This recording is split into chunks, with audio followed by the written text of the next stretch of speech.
દ્વારકાધીશ રામ રામ, જય દ્વારકાધીશ, જય ઠાકોર, જય માતાજી, રામ રામ. અરે કાકા, બોલ બેટા. આ ખરાબ બપોરે છોકરાને પાવડા હતો શું બોલાયો? લ્યા હાંભળ. તારા હાથ થઈ જાય. ખરા બપોરે તને પાવડા હોતો વાડીએ બોલાવવાનું કારણ તો એટલું છે. હા, ગયો તો ક્યાં? ખોકણદેવ ચોકડીએ. કલમઠા ન્યા હું છે.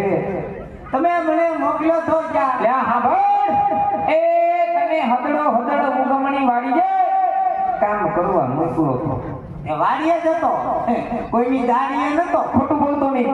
વાડીની વાડી પર મને ક્યાંય નજરે નો આવ્યો. ત્યાં નો દેખાણું જંગલમાં, નો દેખાણું ઉજાડામાં, નો દેખાણું ગામમાં કે નો દેખાણો સીમમાં હતો ક્યાં? વાડીએ જતો. કલમઠા વાડીએ કી ઠેકાણે હતો? કુંડી